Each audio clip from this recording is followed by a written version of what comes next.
For the final round of today's Meta Software Engineering interview, we want you to solve the LeetCode problem carpooling. You're given a list of trips. Each trip has a number of passengers, a start location, and an end location. You also have a car with a fixed capacity. Your task is to determine whether it's possible to complete all the trips without ever exceeding the capacity. How would you approach this?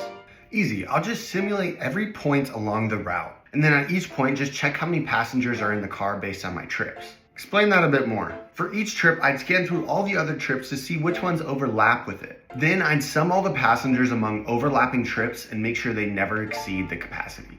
And the downside? The time complexity is O of n squared, since for each trip, I'm checking every other trip. It works conceptually, but it doesn't scale well when there are many trips. Can we think about the order in which we process trips?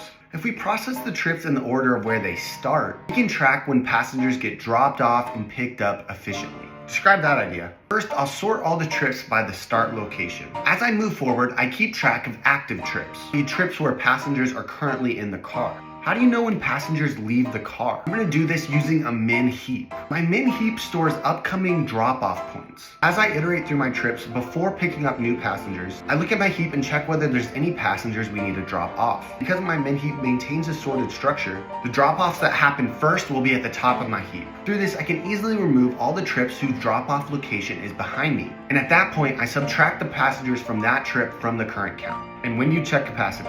After I've done that, I'm going to update my current capacity based on that trip I'm processing. At that point, if it ever exceeds the car's capacity, I return false. If I make it through all the trips, I return true. And the final time complexity? Sorting is the most time-intensive operation of this algorithm, and it's done in O of n log n. Each trip is pushed and popped from our min heap once, which is O log n time complexity per operation. So the total time complexity is O n log n, and the space complexity is O of n for the heap. Perfect, you got the job. I'm making a video like this each and every day to help you improve your pattern recognition for software engineering interviews. If you found this video helpful, consider dropping me a follow. I'll see you tomorrow.